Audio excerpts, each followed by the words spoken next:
Bab 7, definisi dan deskripsi. Puncak dari tasawur atau pengertian atau conception dalam ilmu mantik ialah membuat definisi. Ingat, tasawur terdiri dari 3, yaitu definisi, deskripsi, dan signifikasi. Suatu konsep dinyatakan jelas cakupannya dan jelas batasannya bila ia memiliki definisi yang dalam. Istilah mantiknya bersifat jami' berarti menginklusi segala spesies atau individu-individu yang masuk dalam cakupan makna konsep yang hendak dibuat definisinya. Mani berarti mengeksklusi spesies atau individu yang tidak boleh masuk dalam cakupan makna konsep tersebut.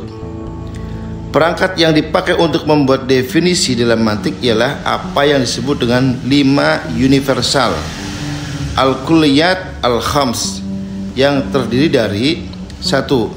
Spesies now yang hendak didefinisikan.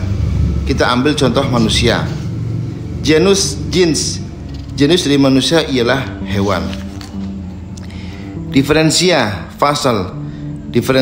manusia dari hewan ialah berpikir. Aksiden khusus khosoh, misal dari aksiden khas dari manusia yang tidak dimiliki hewan lain adalah tertawa. Aksiden umum arad am, misal dari aksiden umum yang menjadi sifat bagi manusia maupun hewan adalah bersuara. Rumus membuat definisi had adalah genus plus diferensia, itu menjadi rumus dari had atau definisi. Definisi yang sempurna had tam ialah yang memakai genus terdekat, jins qarib. Bila memakai genus yang jauh, jins ba'id, mantik menyebutnya sebagai definisi yang kurang sempurna atau had naqis. Bila suatu spesies atau individu diberi pengertian bukan dengan memaknai diferensia, maka melainkan dengan aksiden, misalnya arad atau arad, baik yang umum maupun khusus, ia dalam mantik akan disebut sebagai deskripsi rasam, bukan definisi. Saya ulangi, bila suatu spesies atau individu diberi pengertian bukan dengan memakai diferensia, melainkan dengan aksiden, baik yang umum maupun khusus, ia dalam mantik disebut deskripsi saja, bukan definisi. Genus dan diferensia ialah kategori esensial dalam satu spesies, sedangkan aksiden adalah lawan dari esensi, yakni sifat atau atribut yang bila hilang dari X, maka X masih tetap X. Lebih jauh tentang perbedaan antara esensi dan aksiden akan kami uraikan pada bab selanjutnya. Sebagai ilustrasi bagaimana rumus di atas bekerja, kita bisa memakai kategorisasi dalam mantik yang sesungguhnya berasal dari Porphyry ketika mendefinisikan manusia, sebagaimana diuraikan berikut ini. Segala substansi jauhar yang ada bisa dibagi menjadi 2. Pertama, fisik atau jism, dan non-fisik. Fisik bisa dibagi 2 lagi, yakni yang hidup, al-hay, dan yang mati. Yang hidup bisa dibagi 2 lagi, yakni yang bisa mengindra, al-hassas atau hayawan, maksudnya hewan, dan yang tidak bisa mengindra, yakni tumbuhan. Hewan bisa dibagi-bagi lagi sampai nanti tiba pada spesies terakhir yang hendak didefinisikan, yaitu manusia. Masing-masing dari kategori di atas adalah genus bagi spesies di bawahnya dan sekaligus merupakan spesies bagi genus di atasnya. Jadi hewan adalah genus bagi manusia dan sekaligus spesies bagi fisik yang hidup. Manusia adalah spesies bagi hewan dan sekaligus genus bagi individu-individu seperti Zaid, Fatimah, dan seterusnya. Zaid ialah spesies terakhir yang di bawahnya tiada spesies lain, maka Zaid bisa disebut yang partikular atau juz'i karena tidak bisa dibagi-bagi lagi. Bila ditarik ke atas, akan ada genus yang di atasnya tidak ada genus lagi. Dalam mantik ini disebut dengan genus bagi semua genus, jins al-ajnas, yakni genus yang tak memiliki genus lagi. Jenis teratas ini membentuk apa yang dalam isai sebelumnya disebut dengan kategori 10 al-makulat al-asr. Nah, ingat lagi rumus membuat definisi, yaitu dengan genus dan diferensia. Genus bagi manusia ialah hewan. Diferensia, fasel atau sifat esensial yang membedakan manusia dari spesies lain dalam genus hewan ialah kemampuan berpikir. Dengan demikian, definisi manusia ialah hewan yang berpikir, hayawanun natik.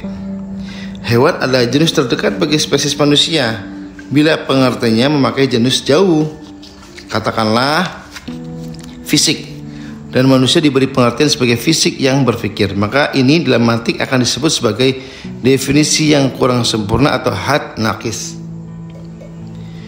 Bila pengertian manusia ialah hewan yang tertawa, dengan tertawa sebagai aksiden khas manusia, atau hewan yang bersuara dengan bersuara sebagai aksiden umum, mantik akan menyebut pengertian ini sebagai deskripsi rasem saja.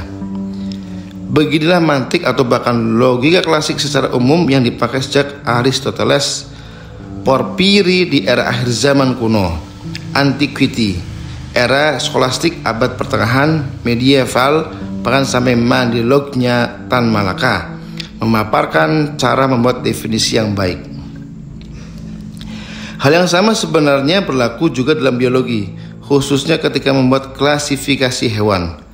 Animali dapat dibagi secara sederhana, misalnya menjadi dua: bertulang belakang vertebrata dan tidak bertulang belakang invertebrata. Vertebrata dapat dibagi lagi menjadi yang berdarah panas dan berdarah dingin. Bila yang berdarah dingin terdiri dari ikan, Pisces, reptila, dan amfibi, hewan berdarah panas mencakup unggas dan mamalia. Mamalia bisa dibagi lagi menjadi yang hidup di laut dan di darat. Yang di laut misalnya paus, yang di darat misalnya kambing, sapi, dan seterusnya. Pembagian bisa bermacam-macam bentuknya, tergantung pada dasarnya klasifikasinya. Nah, dari klasifikasi hewan itu yang versi sederhana, sebab saya tak mendalami biologi, kita bisa membuat definisi dengan mudah. Misalnya, mamalia adalah vertebrata berdarah panas yang menyusui. Di sini, sifat menyusui saya jadikan sebagai diferensia yang membedakannya dari vertebrata berdarah panas lainnya. Bila seorang membuat pengertian bagi mamalia sebagai hewan yang beranak saja, maka ia tidak sedang membuat definisi, melainkan deskripsi. Sebab sifat beranak, entah dengan cara melahirkan atau bertelur, merupakan aksiden umum, bukan diferensia yang mendefinisikan mamalia. Identifikasi diferensia memang proses yang paling rumit dalam pembuatan definisi. Pertama yang harus dilakukan ialah mendaftar spesies apa saja yang berada dalam genus yang sama dengan spesies yang hendak didefinisikan. Lalu menyaring sifat mana dari segala sifat yang dimiliki spesies itu yang membuatnya esensial sekaligus distintif dari spesies-spesies lain dalam genus yang sama. Karena ini, identifikasi diferensia memiliki daya inklusi dan eksklusi, jami mani. Kita ambil contoh apa definisi agama, sebutlah genusnya. Mengikuti yang banyak dipakai di sejumlah buku daras ialah sistem kepercayaan. Apa diferensiasinya? Jika orang menyebut yang memiliki konsep tentang Tuhan, Nabi, dan kitab suci, ia rentan mengeksklusi Buddhisme, Theravada, dan Konfusianisme. Karena kedua sistem kepercayaan ini tak memiliki konsep Tuhan, persisnya Tuhan personal ala agama Abrahamik. Apalagi kepercayaan lokal yang tak memiliki nabi dan kitab suci. Buddhisme secara umum tidak mengenal konsep Tuhan, atau mengenalnya tapi bukan merupakan doktrin esensial dari Buddhisme.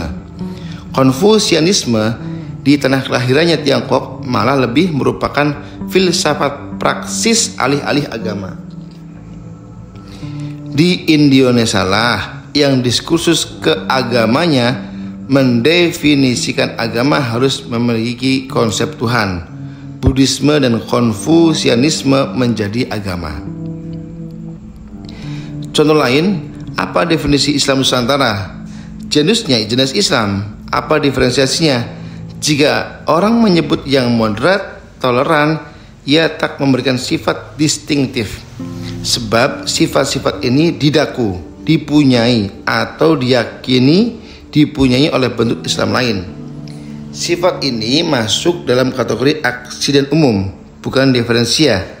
Dan karena itu pengertian ini tergolong dengan deskripsi rasem, bukan jihad. Bila diferensiasinya adalah yang dipraktikkan Nusantara, ia terlalu jami, menginklusi segala yang dipraktikkan di Nusantara, baik yang ekstrem maupun yang moderat. Bila diferensiasinya adalah yang akomodatif terhadap kultur lokal, dan yang dimaksud dengan ini ialah penerimaan praktik tradisional seperti tahlilan, kenduri, dan lain-lain sebagai praktik yang sah atau valid sebagai praktik Islami, maka implikasinya ialah bahwa Islam yang menolak praktik ini, walaupun argumennya sah atau valid dan tumbuh atau diyakini banyak orang di Nusantara, bukanlah Islam Nusantara. Sekali lagi, diferensia punya kekuatan jami mani, inklusi eklusi terhadap entitas-entitas yang menyusun cakupan makna dari konsep yang hendak didefinisikan. Identifikasi diferensia ialah proses yang paling kunci dalam pembuatan definisi, dan definisi yang baik justru adalah yang sesingkat dan sepadat mungkin dalam menentukan diferensiasinya. Karena itu dalam film Three Idiots, definisi mesin yang disampaikan Rangko kepada dosennya di kuliah teknik, definisi yang simpel dan mudah dipahami meski orang sempurna, itu masih lebih baik sebagai definisi ketimbang yang dikatakan catur, yang panjang itu. Definisi mesin ala Rangko adalah everything that reduce human effort and saves time, segala yang mengurangi tenaga manusia dan menghemat waktu.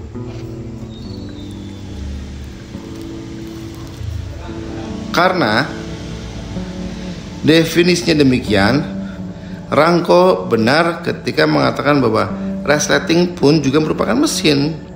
Everything sebagai genus terlalu jauh dan ia bisa dibuat lebih dekat lagi, misal dengan perkakas material. Ketika menjelaskan cara membuat definisi di kelas mantik dengan memakai contoh manusia tadi, hewan yang berpikir, ada pertanyaan dari peserta tentang akurasi sifat berpikir sebagai diferensia manusia. Sebab lumba-lumba, anjing, dan hewan-hewan semacamnya boleh jadi punya kemampuan berpikir juga, yang dibuktikan dengan kemampuan untuk dilatih memahami isyarat manusia atau berkomunikasi dengan hewan lain dengan sistem kebahasaan tertentu. Saya menjawab pertanyaan itu dengan menyatakan bahwa identifikasi diferensia bukan hal yang tidak bisa tawar. Inti idenya tetap, definisi dibuat dengan menentukan mana diferensia esensial sekaligus distintif. Namun, mana sifat yang merupakan diferensia itu memerlukan investigasi tersendiri. Sejauh ini, dari sekian banyak sifat yang dimiliki manusia, yang paling esensial dan distintif membedakannya dari hewan-hewan ialah kemampuan berpikir. Saya menambahi, kemampuan berpikir manusia jauh lebih canggih dibanding hewan. Cara mengujinya, bisakah hewan berpikir abstrak? Contoh pikiran abstrak yang paling mudah ialah berhitung. Bisakah hewan berhitung? Jika tidak, kemampuan berpikir atau abstrak ialah sifat distintif manusia. Dengan demikian, ia sah menjadi diferensia untuk mendefinisikan manusia. Sebenarnya ada satu kritik yang tajam terhadap rumus definisi semantik atau logika Aristotelian ini.